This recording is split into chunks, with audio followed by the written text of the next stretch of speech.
In this video, we'll be walking through a brief overview of the Motorola 6809 processor, the Microware OS9 operating system, and the availability of both on the Foenix F256 Jr and K machines.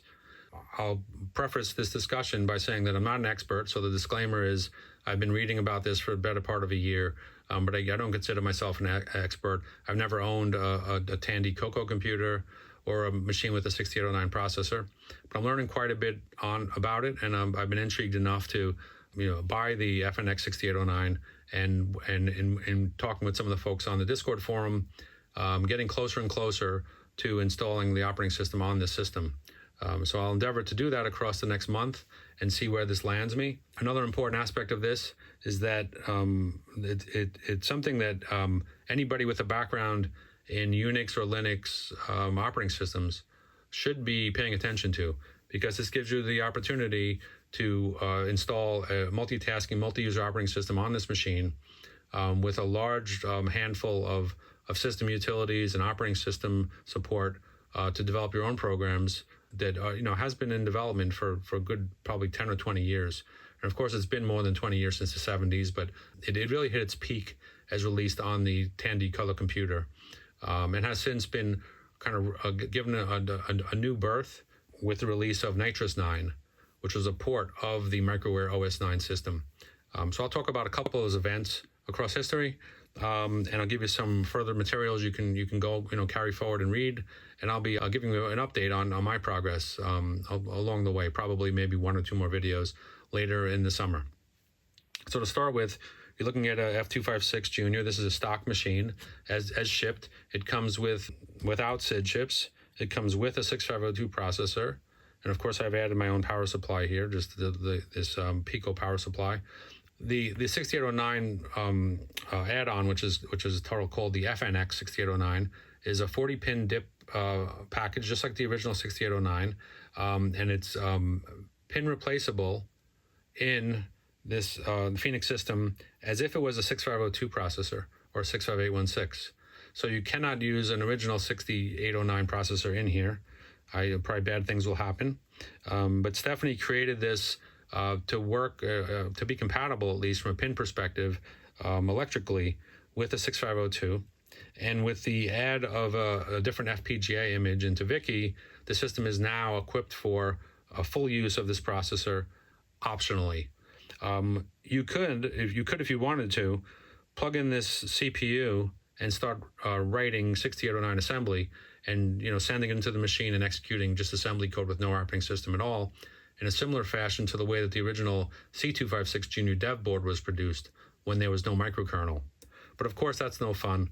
We want to have access to utilities and tools to really use this system as was intended, or at least in one of the personalities in which it was intended. So I'll share with you that this tiny 1 centimeter squared approximately FPGA is really the brawn behind this as a CPU, and it's updatable. So there's a tiny header there, if you could see it, if you should get into focus. There's a tiny 8-pin 2-row header there with this little adapter that lets you plug in a normal USB blaster with a 10-pin JTAG interface. And then you use Intel Quartus software and push the new image into here. Of course, it comes shipped with what's probably going to be the latest image. Mine is almost a year old. I received this in April of last year. And I featured this in a recent video where I kind of gave a full overview of all the systems here in my Wall of Doom. So I'm not going to start pulling the chips in and inserting it today, but I want to give you just maybe 2 or 3 minutes on the 6809, which will probably make it appealing to you. And then we'll talk a bit about NitrOS-9 and Boisy Pitre's work to produce that port. I want to rewind the clock to December of 2022 when I interviewed Gadget. This was when she was working on OpenKernel at the time, subsequently microkernel. And it was an interview where we talked quite a bit about her background being very much Tandy based. At the end of the article, I had one of the advertisements from an old Tandy catalog, and in this, Isaac Asimov is talking about the Tandy CoCo, and at the top right of the page, you might see a CoCo picture here, and with text it says 6809 inside, click. And if you clicked on that, it took you to this article, which is a 4 or 5 page article by a gentleman named Joel Boney, who was one of the 2 principal architects of the 6809, and he worked at Motorola for the beginning of his career in the early 70s or mid to late 70s, and I believe he also was responsible for having a conversation with Microware, which kickstarted the Basic 09 software, which is the basic interpreter that you get with 6809. And I'll only say one other thing about Basic 09, or 2 things. One is, I'm told, it's extremely powerful. It's a cross between Pascal in some ways and Basic, so I believe it's procedural. Second thing about it is that it produces it works from some type of a bytecode, not necessarily full-time interpreter, so it's accelerated. So I'm curious to see how that works. I'm also curious to see how we might be able to extend it to support more of the Foenix features. But Joel Boney worked here. He produced this document, I believe, in the early 80s, and this was the abstract talks about the marketplace. It's been in the here for 3 years, so this must have been around 1980. It talks about, it's kind of a good introduction, if you've not read it, to the processor and a little bit about addressing modes, the registers. I'll come back to this in a moment. But what he does is he breaks down instruction use across, 4 or 5 pieces of software. Oh, here it is. A chess program, a line editor, a monitor written in C, the old 2 assembler, something called Mopet, which is an automatic test generator, maybe something they used at Motorola. It sounds like it would be probably Motorola, not sure what the PET stands for. This is written in Pascal and assembler, and then a 6839 floating point package, which was ported probably. And he breaks it down every way you could think of to talk about frequently used instructions, efficiency, etc. So that's a worthwhile read. I want to tell you about 2 or 3 features of the 6809. One of them being the fact that it has a 16-bit accumulator, which is handy. So the accumulator could be either an A and B accumulator, 2 8-bit. We're used to a single A on the 6502, or it can combine. It can be a 16-bit accumulator. So that's a little bit more power than we're used to. The other thing is it has a large number of addressing modes. So opcodes can do quite a bit of work in dealing with memory more efficiently than where we the 6502 people are used to. So that's a benefit. Another benefit is, I think it was the first, it's a second generation, deemed a second generation 8-bit processor. But it was, I think, the first to support a position independent code location, meaning you could take a piece of code and load it into anywhere in memory it'll run. It's not bound by the precompiled absolute addressing that a 6502 jump or JSR opcode is usually stuck with. So this was something that the architects felt important at the time, and lo and behold, they created a processor without an operating system behind it. Later, the operating systems and compilers and tools would support a larger memory map, up to I think 2 megs, with the ability to load a piece of code anywhere in memory. So that's something that larger Unix systems supported, obviously at the beginning. Not at the very beginning, but ultimately, and that's an important capability. So that's something else that the chip provides. I believe there's also, I could be wrong, but I think there's also a multiplication opcode, which is pretty powerful, and we didn't see that until later. And it could run, I guess, out of the gate at, I believe, 2 megahertz, depending upon what kind of system it was equipped for. At 2 megahertz, I believe it ran somewhere upwards of 5.5 MIPS, I believe. So about half of the speed of a PDP-11. The original PDP-11 was a 16-bit machine. And you could, of course, argue that MIP is millions of instructions per second. That's great. But really, a 32-bit machine will run 4 times quicker than an 8-bit machine. There's some argument that this is actually somewhere in between an 8 and 16-bit machine because of some of the addressing modes and because you have a 16-bit accumulator, but that's academic. That's not really that important at the moment. So the other thing about the the 6809, just from the complexity and what Motorola had to deal with at the time, the instruction set is about 59 instructions versus about the same number in the 6502. I believe there's 56 instructions in the 6502. So to some extent, it's considered or could be viewed as a RISC processor, a reduced instruction set computer. But the amount of transistors built into the 6809 is about 3 times the size. So the 6502 has, I believe, 3,500 transistors, and the 6809 has something around 9,000, somewhere around 9,000. But because of this complexity, of course, it drove the price up. And even as late as 1981, the 6809s were selling for about $37 a piece, which at the time was something like 6 times the amount of money that a 6502 could cost, at, around $6. And the Z80 was somewhere in the middle, much closer to the 6502. But, Jack Tramiel, I guess, in his wisdom and his savvy and his ability to be frugal, and what else? There's a lot of adjectives that could be said about this gentleman. By buying MOS, he essentially cornered the market and was able to produce most of the chips for the Commodore line of systems, including memory, which was, I think, pretty bad at one point. But he created, 6522s, the 6526, the 6502, the SID chips, 6510, it goes on. And he was able to just destroy the competition and really sell his systems at a much lower cost. I should also mention that one of the most successful use cases of the processor, aside from embedded systems, which I wouldn't necessarily have the history on, was the commercial arcade, and in the form of Williams. Williams, Joust, Defender, Stargate, Robotron 2084, a game called Bubbles, which I've never played, but certainly I played the prior games, were all 6809 based.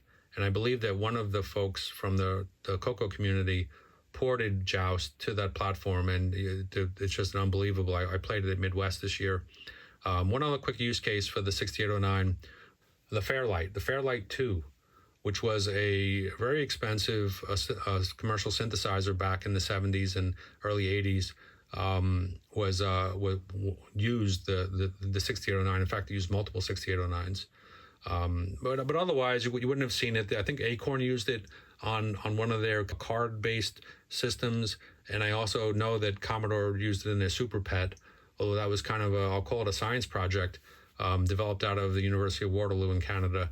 And it was a pretty interesting machine, but never really took off in the same way that the Commodore 128's use of the Z80 never really took off. It was a dual processor machine, but it was more of an anomaly than anything that was commercially successful. So I guess from there, I'll shift gears a bit, refer you just quickly to this other document, which I'll link below, which is a 27 or 28 page. I mentioned Joel Boney, which is here on the left. Joel Boney tragically passed away, I believe, at the age of 60. I think he was diagnosed with Alzheimer's somewhere around age 50 or so, or maybe even his late 40s, and he perished some 10 years later. This gentleman, I believe, is still around, but I did as much research as I could up to the point of making this video, and I found that he has a website that just goes on for miles. I'll put a link to his website below, and it has not been updated since about 2010. But this paper, which is a separate one from the one that was linked into the December 22 Phoenix Rising, goes pretty deep into the design of the processor and the philosophy. Some of this is repeated from the prior, but you've got some sample code in here. It's a really nice, well put together document. Let's see. Oh, you know what? Interesting. This is the same picture. Similar picture. Okay, here's the point I was looking for. So here, gate level TTL model of the processor involves 10 boards of 80 to 120 integrated circuits each. So picture that. Picture, upward of 1,000 circuits. So that's interesting. So I don't know. Good luck trying to troubleshoot that. If you got 10,000 wires strung out between boards and having to find a wrong connection there.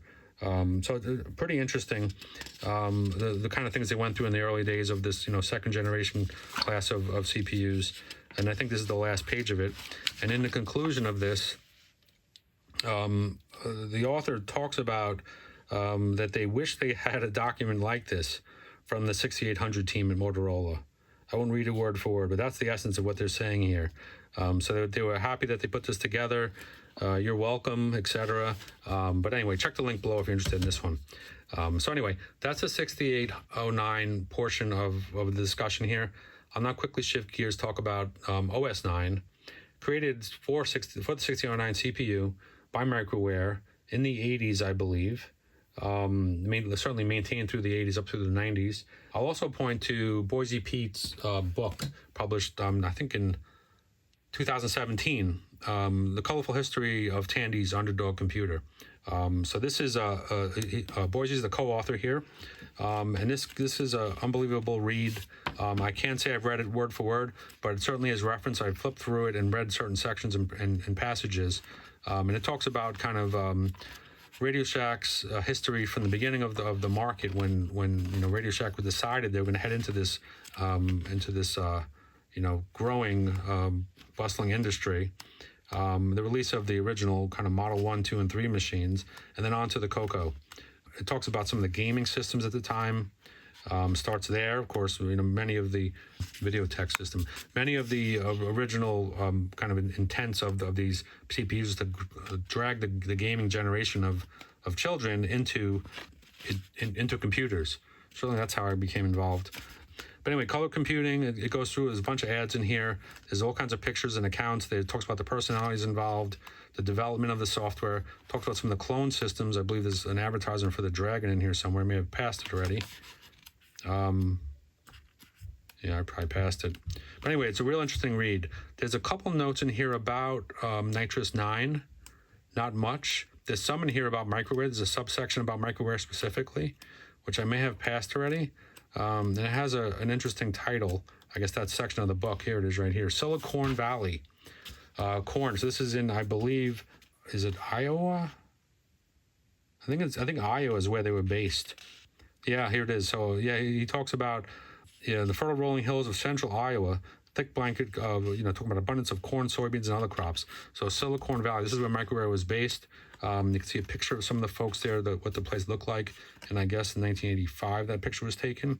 And Boisy Pitre actually worked for this company. You won't see him in this picture, but some maybe 10 years later, he popped up there and worked for them early in his career. So here's a picture of OS9 running on a Fujitsu system, which is a Japanese home computer. This is an 82, and there's quite a bit in here that's interesting. So let me just, I guess, shut this down. And but I do recommend this book, and I'll talk just briefly about OS9 to say that a couple of folks from Canada dragged OS9 binaries and disassembled them into kind of a reassembled form to the extent that it could be extended. Curtis Boyle, Bill Noble, and Wes Gale were the three principals of that effort, and they took the original Radio Shack code as distributed. I think it might have come on a diskette or a cassette at the time, and they reverse engineered it. They open sourced it, and people have been working on extending it. And of course, it became known as the NitrOS-9 port. Boisy took that and ported it to Foenix, first level 1, which was the first version of it, and then level 2. So that's the software that we'll be running here. So I talked about the processor. I talked about what you have to do to put it into this board. And now I'm talking about the software. Installing the software, which I've not done yet, requires the code on your SD card, or there's a way of connecting it up over a serial interface into a PC or a Unix machine or a Linux machine or a Mac machine. And in addition, you have to flash a couple blocks in on flash memory here on the Foenix. The interesting thing about OS9 is that it supports, as I may have mentioned, multi-user. It's multitasking. You can push tasks into the background. You can flip between windows depending upon the port you have. And there's more graphic features coming for the system. Of course, that's just being developed today. But the full level 1 and level 2 is now available, and Boisy ported both of those. I'll also direct you to a CoCo Talk. It's CoCo Talk number 18. And in CoCo Talk 18, they cover NitrOS-9. And there's a demo. It's a full 2 hours or so. But if you check the link below, you'll find a time index, so it'll take you right to the point where they actually demonstrate NitrOS-9. And you'll see a gentleman demonstrate something called G-Shell, G shell is the graphics shell. It looks a lot like Amiga Workbench. They show a port of Shanghai, which was an Activision game based on Mahjong. They show Basic 09 running in one of the windows, and then they show just a shell in another window. And they flip between, I believe it's probably on a CoCo 3, which is potentially a clock doubled machine, but no faster than 2 megahertz. They show unbelievable speed, possible because of the OS9 fundamentals and the Motorola 6809 chip, and how efficient it can be if coded by somebody other than the 6502 programmer, me. There's a lot of interesting and exciting things to look forward to on this platform. I'll tell you that if you got into this, you might never go out and do 6502 again. It just feels that way. But I probably still will. Hopefully it's been somewhat interesting, and I've provided you some information and further readings and things to look forward to on this platform and others. And we'll talk soon. Thank you.